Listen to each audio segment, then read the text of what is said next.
Hello guys, welcome back to my channel. আবারও চলে এলাম এনবিইউ হোস্টেল রিলেটেড একটা ভিডিও নিয়ে। তো আজকের ভিডিওর টপিকটা হলো গিয়ে হোস্টেল শিফটিং।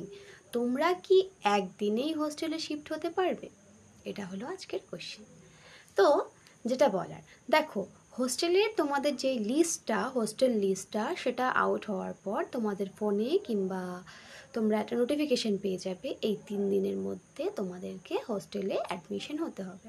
তো অ্যাডমিশন হওয়ারও কিছু প্রসিডিওর আছে, কিছু মানি আছে, সেটা পেড করতে হয়, ঠিক আছে, ফার্স্টে।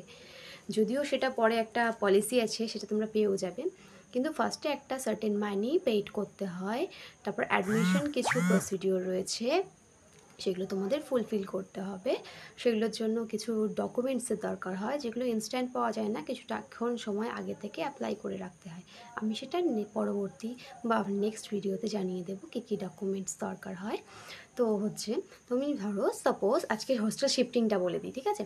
সাপোজ তোমার এই ধরো 1, 2, 3 ডেট পড়ে বেসিক্যালি, ঠিক আছে। 3টে ডেট পড়লো তোমার, এই 3 দিনের মধ্যে তোমাকে হোস্টেল অ্যাডমিশন নিতে হবে। লাস্ট ডেটের জন্য কেউ বসে থেকো না, আমার সাজেশন এটা।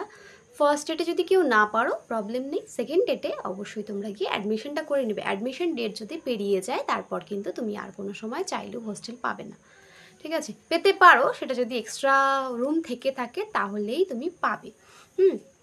ডেট যদি মিস হয়ে যায় তাহলে কিন্তু হোস্টেলে আর তোমরা পাবে না বুকিং, মানে হোস্টেলে থাকতে পারবে না। তার জন্য চেষ্টা করবে ফার্স্ট অ্যান্ড সেকেন্ড ডেটের মধ্যেই অ্যাডমিশনটা হয়ে নেওয়ার। অ্যাডমিশন হয়ে গেলে অ্যাডমিশন প্রসিডিওরটা একটু লেন্দি, যেহেতু তোমরা প্রথম নতুন আসবে, সমস্ত কিছু অ্যাড বিল্ডিং কোথায়, জেরক্স দোকান কোথায়, এগুলো খুঁজতে খুঁজতে না অনেকটা সময় ক্যারি করে নেয়। আমি সেই 11টায় গেছিলাম, আমার করতে করতে 2টোর আগে, 2টোয় আবার লাঞ্চ ব্রেক হয়ে যায়, 2টোর আগে কোনো রকম ওই টোটো করে এই সেই করে করে জমা দিয়েছিলাম। যাই হোক, আমার স্টোরি থাক। তো তোমাদেরকে ওই অ্যাডমিশন সমস্ত প্রসিডিওর কমপ্লিট করতে হবে, ম্যামকে গিয়ে সমস্তটা জমা দিতে হবে। তারপর তোমাদেরকে বলবে, একটা লিস্ট আসবে কারা কারা কত নাম্বার রুম পেয়েছো, ঠিক আছে। রুম চেঞ্জ করার একটা ব্যাপার আছে, সেটা আমি আবার পরের ভিডিওতে বলবো।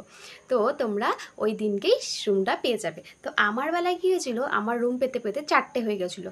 যেহেতু আমার বাড়ি ওই বললাম না 110 কিলোমিটার মতো, তো আমার 3 ঘন্টা মতো লাগে বাড়ি আসতে, সব মিলিয়ে 4.5-5 ঘন্টা। তো আমি না বাড়ি চলে এসেছিলাম ক্লাস করেই।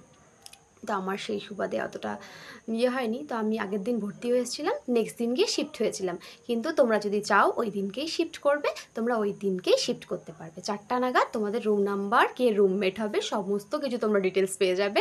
তারপর তোমরা অবভিয়াসলি রুম শিফট করতে পারবে। তো কোনো চিন্তা করার বিষয় নেই, যেই দিন তুমি অ্যাডমিশন হবে, যত দূর থেকেই আসো না কেন, সেই দিনই রুম